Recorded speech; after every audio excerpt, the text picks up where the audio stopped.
Bien, a continuación vamos a ver cómo mapear una clase Java a una tabla de base de datos en un proyecto Spring Boot. Bien, entonces para esto primeramente lo que tenemos que hacer es añadir la dependencia JPA y añadir un conector de base de datos, que en este caso es para MySQL. Entonces vamos a ir al archivo pom.xml y aquí vamos a definir o añadir dos dependencias. La primera es la dependencia de JPA, que nos permite hacer anotaciones y que esas anotaciones posteriormente van a influir en el mapeo de nuestra clase a una tabla de base de datos. También tenemos que tener la dependencia del conector, en este caso de MySQL, aunque puede ser otro conector para otra base de datos tranquilamente.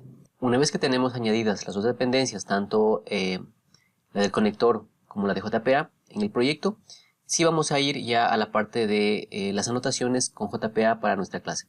Entonces, vamos a utilizar siempre la anotación entity.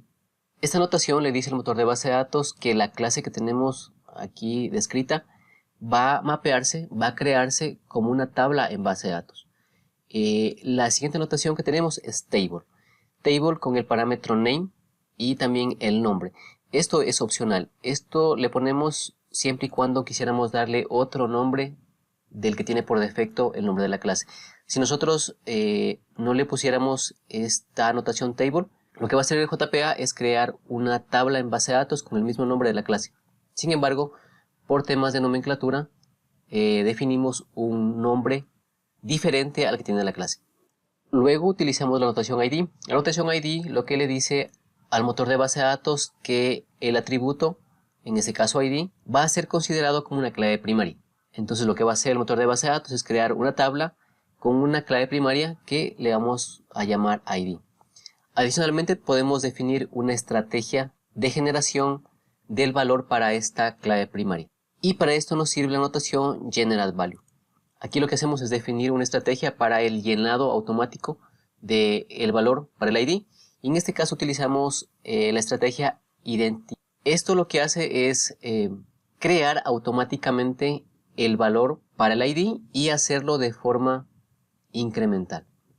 Lo que quiere decir que la primera vez que se guarde un valor para este ID va a ser el número 1, luego el número 2 y así sucesivamente. Y como mencionaba, lo va a hacer de forma automática, es decir, nosotros no tenemos que enviarle como parámetro, sino que lo hace el motor de base de datos. Para los atributos name y code no ponemos ninguna anotación, porque si nosotros no ponemos ninguna anotación, lo que hace el motor de base de datos es crearlos por defecto con el mismo nombre.